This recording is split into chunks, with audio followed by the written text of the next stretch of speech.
आप लोगों का एक बार फिर से मेरे YouTube चैनल स्टडी विथ आंचल में स्वागत है।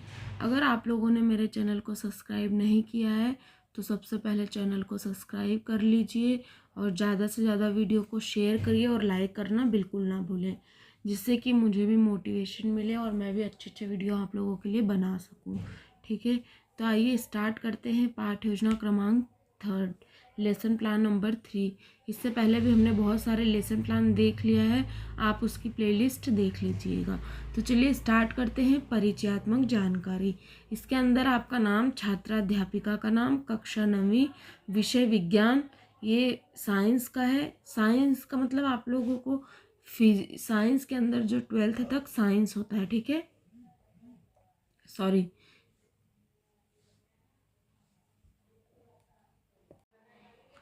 9-10 तक आपका सब्जेक्ट साइंस होता है, मतलब विज्ञान। विज्ञान में क्या होता है, तीनों सब्जेक्ट आ जाते हैं, फिजिक्स, केमिस्ट्री और बायोलॉजी। ठीक है, तो फिजिक्स, केमिस्ट्री, बायोलॉजी। तो इसके लिए हमने अब इसको अलग नहीं किया है, इसका नाम सीधे दे दिया है विज्ञान। मतलब विज्ञान किसमें से हमने ये टॉपिक लिया है, तो इसको हमने साइंस कहा है। ठीक है, तो इसका जो प्रकरण है, टॉपिक, वो परमाणु की संरचना। परमाणु की संरचना। दिनांक, यहाँ पर आप अपनी दिनांक डालेंगे, समय 35 से 40 मिनट, कालांश मतलब पीरियड, फर्स्ट, सेकेंड, थर्ड, जो भी आपको लगे वो डाल सकते हैं। फिर हम यहाँ पर देखेंगे सामान्य उद्देश्य। सामान्य उद्देश्य में वैज्ञानिक दृष्टिकोण उत्पन्न करना। सेकेंड है छात्रा को रसायन शास्त्र की उपयोगिता बताना। थर्ड है छात्रों में निरीक्षण, परीक्षण, तर्क शक्ति और मनन आदि व्यवहारिक प्रक्रियाओं का अभ्यास करना। सेकेंड है विशिष्ट उद्देश्य, इसमें फर्स्ट है ज्ञानात्मक उद्देश्य। इसमें फर्स्ट पॉइंट है छात्रों को परमाणु की संरचना के बारे में प्रत्यक्ष स्मरण कर सकना।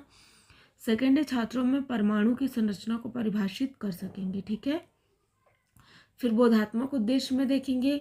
बोधात्मक उद्देश्य में परमाणु की संरचना को अपने शब्दों में व्याख्या कर सकेंगे और परमाणु की संरचना के बारे में समझ पाएंगे। फिर थर्ड है प्रयोगात्मक उद्देश्य।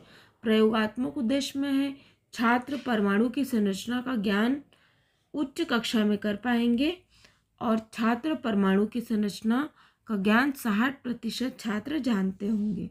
फिर थर्ड पॉइंट है शिक्षण विधि, तो इसमें हम व्याख्यान और प्रश्नोत्तर विधि का उपयोग करेंगे। फोर्थ है सामग्री, शिक्षण सामग्री, तो इसमें हमें श्यामपट्ट चाहिए, चौक, डस्टर, चार्ट आदि। पूर्व ज्ञान, तो पदार्थ परमाणुओं और अणुओं से मिलकर बने हैं। विभिन्न प्रकार के पदार्थों का अस्तित्व उन परमाणुओं के कारण होता है जिनसे वे बने हैं। प्रस्तावना, प्रस्तावना आपको 3 कॉलम में बनाना है। क्रमांक, छात्राध्यापिका या छात्राध्यापक क्रिया, छात्र क्रिया। फर्स्ट हम बच्चों से प्रश्न करेंगे, पदार्थ किससे मिलकर बने होते हैं, तो परमाणु और अणुओं से। अणु क्या है, तत्व अथवा यौगिक का सूक्ष्मतम कण। मोलर द्रव्यमान क्या है, तो पदार्थ के 1 मोल अणुओं का द्रव्यमान। परमाणु क्या है, तो छात्र यहाँ पर निरुत्तर हो जाएगा। जब छात्र निरुत्तर हो जाता है तो वहीं से हमारा उद्देश्य कथन स्टार्ट हो जाता है। उद्देश्य कथन क्या है, आज हम परमाणु की संरचना के बारे में पढ़ेंगे। फिर नेक्स्ट पॉइंट है प्रस्तुतिकरण। प्रस्तुतिकरण में आपको 5 कॉलम बनाना है। 5 कॉलम में क्रमांक, शिक्षण बिंदु, छात्र अध्यापिका क्रिया, छात्र क्रिया, श्यामपट्ट कार्य। तो सबसे पहले क्रमांक में फर्स्ट पॉइंट देखते हैं, शिक्षण बिंदु। परमाणु, परमाणु विभाज्य है और आवेशित कणों से बना है। ठीक है, यहाँ पर लिख दीजिएगा, छात्र सुन रहे हैं। दूसरा है अवपरमाणु, कणों का आवेश इलेक्ट्रॉन के आवेश के बराबर किंतु विपरीत था। इनका द्रव्यमान इलेक्ट्रॉनों की अपेक्षा लगभग 2000 गुना अधिक होता है। उनको प्रोटॉन नाम दिया गया है। सामान्यतः इलेक्ट्रॉनों को E- के द्वारा और प्रोटॉनों को P+ के द्वारा दर्शाया जाता है। प्रोटॉन का द्रव्यमान 1 इकाई और इसका आवेश +1 लिया जाता है। इलेक्ट्रॉन का द्रव्यमान नगण्य और आवेश -1 माना जाता है। ठीक है, यहाँ पर आप लिख देना, छात्र ध्यानपूर्वक सुन रहे हैं। फिर हम बच्चों से प्रश्न करेंगे, कि परमाणु किससे मिलकर बने होते हैं, तो प्रोटॉन और इलेक्ट्रॉन से। थर्ड है परमाणु, परमाणुओं से संबंधित अनेक मॉडल तैयार किए गए हैं, ठीक है। फिर नेक्स्ट है थॉमसन का परमाणु मॉडल। तो इसमें फर्स्ट पॉइंट देखिए आप लोग, परमाणु धन आवेशित गोले का बना होता है और इलेक्ट्रॉन उसमें धंसे होते हैं। दूसरा है ऋणात्मक और धनात्मक आवेश परिमाण में समान होते हैं, इसलिए परमाणु वैद्युतीय रूप से उदासीन होते हैं। यहाँ पर देखिए डायग्राम बनाया गया है, आप लोग इसको अच्छे से देख लीजिए। आप लोग भी इसको कलरफुल शीट पे लिख सकते हैं, ठीक है, बना सकते हैं। फिर नेक्स्ट है रदरफोर्ड का परमाणु मॉडल। तो फर्स्ट पॉइंट है परमाणु के भीतर का अधिकतर भाग खाली है क्योंकि अधिकतर अलका कण बिना विक्षेपित हुए सोने की पन्नी से बाहर निकल जाते हैं। दूसरा है बहुत कम कण अपने मार्ग से विक्षेपित होते हैं, जिससे यह ज्ञात होता है कि परमाणु में धनावेशित भाग बहुत कम होता है, अलका कणों का प्रकीर्ण, ठीक है। यहाँ पर देखिए डायग्राम बनाया गया है।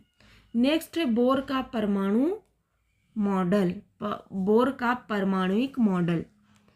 इलेक्ट्रॉन केवल कुछ निश्चित कक्षाओं में ही चक्कर लगा सकते हैं, जिन्हें इलेक्ट्रॉन की विविक्त कक्षा कहते हैं।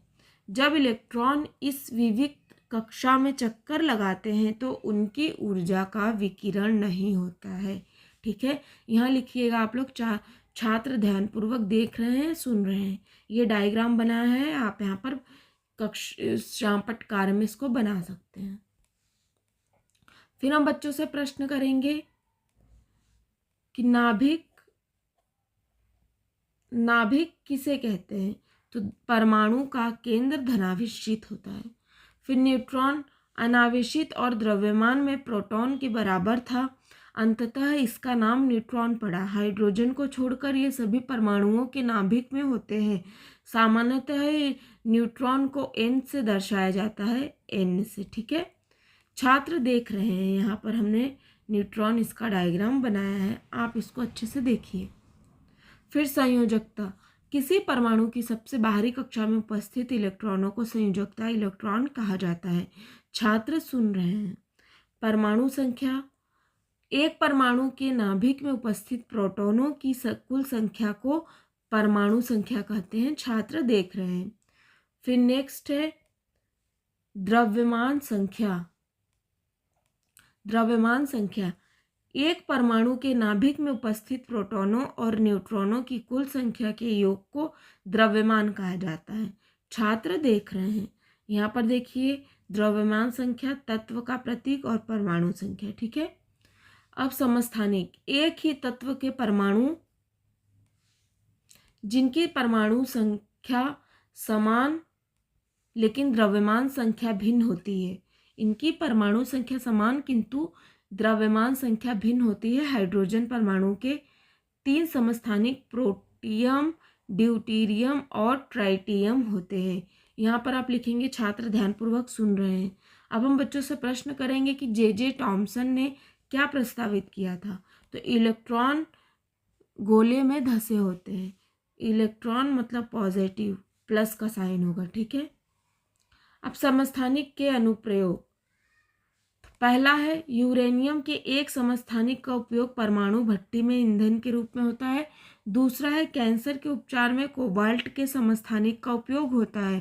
थर्ड है घेंघा रोग के इलाज में आयोडीन के समस्थानिक का उपयोग होता है। छात्र देख रहे हैं, छात्र सुन रहे हैं। फिर संभारिक क्या होता है, तो संभारिक